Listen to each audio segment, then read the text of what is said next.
was a trusted aide of any Besant.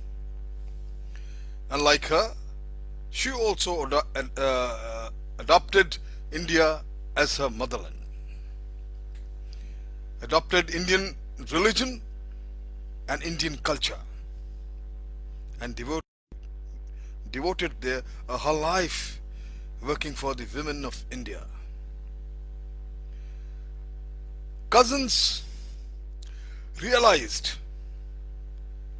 the husband and wife both, that the achievement of India's freedom was through the education of Indian women. They had to first de-educate British education and start re-education.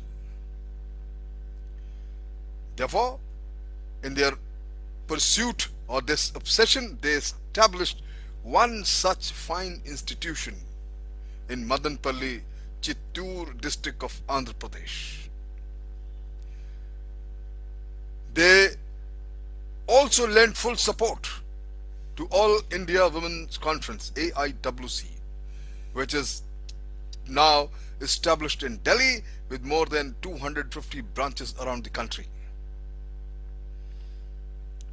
Their college had a first elaborate modern, that time the girls' hostel, and in Madanpalli, Chittoor, it progressed, and Madanpalli came to known as the Shanti Niketan of the South. They had a simple philosophy, and Cousins ensured that it is followed in letter and spirit. That is, simple living and high thinking was the college ideal. Every morning, the cousin couple, they used to lead the common prayer with Tagore's poem, where the heads held high. A Christian and a Muslim prayer followed. Not many people know, my friends, that the tune for the Tagore's Jana Gana Man was set by none other than Margret Cousins. She was a great pianist. In the hostel, she used to go around and she used to tell all the girls that what they should do on the women's leader and the pioneers of the women movement, what is it all about. She writes in a biography, once she described Sarojini Naidu as the Nightingale of India, and then asked if any of the hostelers had seen a nightingale or heard the nightingale's voice.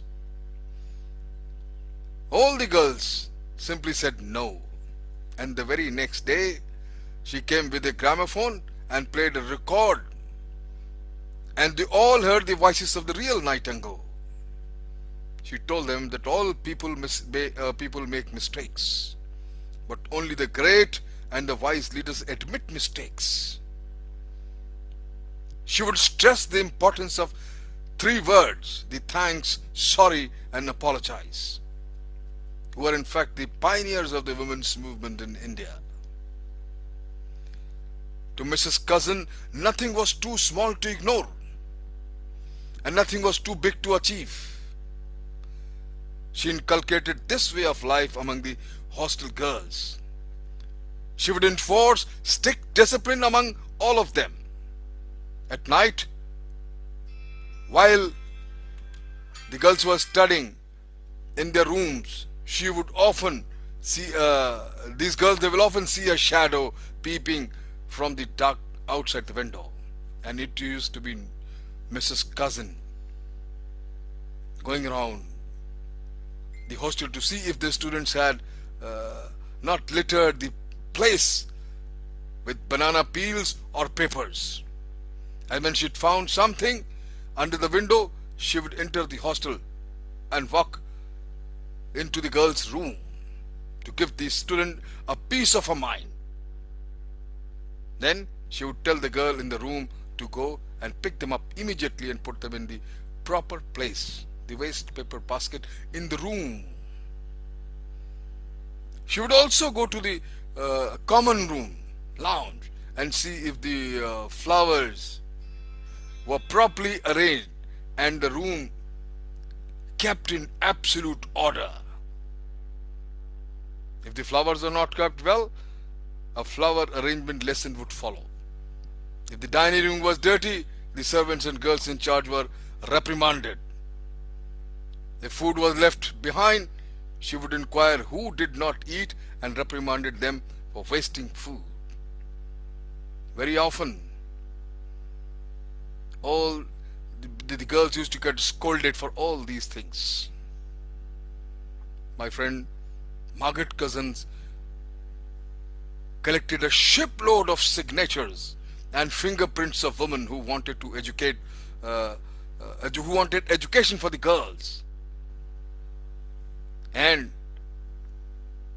she submitted this volume of the papers to Viceroy and sent them to London to be placed before the Round Table Conference.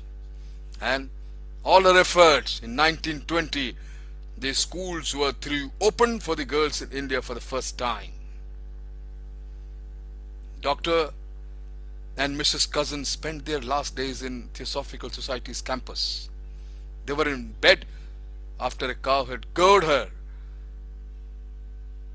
Cousin and gored Mrs. Cousin, and Dr. Cousins started slippery memory.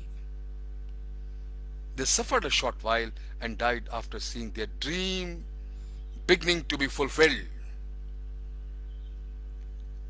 She could finish her autobiography named We Too before she left this mortal world. My friends, I suggest find this book, We Too, and read. Thank you very much.